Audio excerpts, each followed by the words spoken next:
Снова эфир из Вашингтона. Надежда Савченко в составе делегации Верховной Рады Украины принимает участие в работе Парламентской ассамблеи Совета Европы в Страсбурге.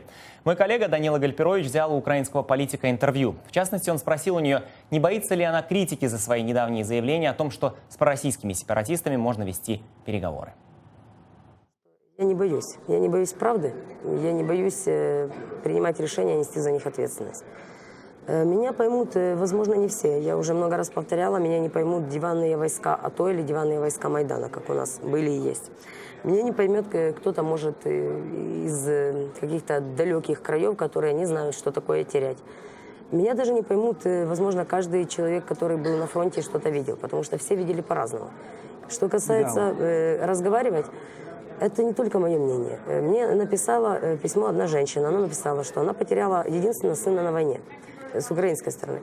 И она сказала, что очень хочет, чтобы выжила я. Это когда я голодала. И она сказала, что она прекрасно понимает ту мать, которая потеряла сына со стороны там, ДЛНР, ЛНР. Если люди, которые потеряли больше всех единственного сына, они готовы говорить с друг другом, то какое имеют право политиканы или политики говорить, что это невозможно?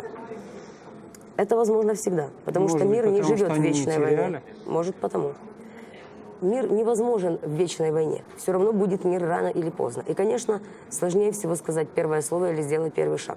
Я этого не боюсь. Я готова понести за это ответственность, если это приведет Украину к миру и к нормальному существованию без России, нас, украинцев, внутри. Я готова ради этого пожертвовать, там, не знаю, своим имиджем, репутацией или чем там политики жертвуют. Данила Гальперович также спросил Надежду Савченко о том, какую помощь, на ее взгляд, должен оказать Запад Украине. Было время, когда были до Минских такие самые кровавые битвы.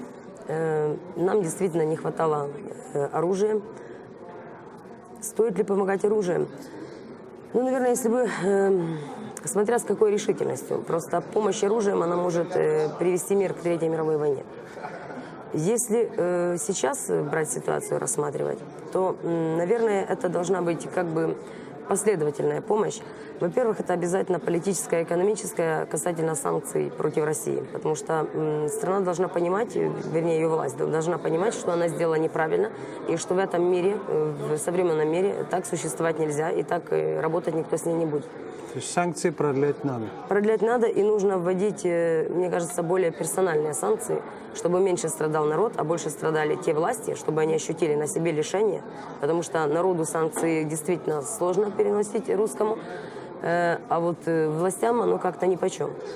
И потом, что касается военной помощи Украине или гуманитарной, да, конечно, нам нужна будет гуманитарная помощь, потому что пока сами мы с этим не очень справимся. Но не хотелось бы, что нам давали только рыбу. Хотелось бы, что нам дали удочку и научили, как бороться с коррупцией, как идти правильным путем. То есть я за такие методы. Я не хочу постоянно только просить подачки.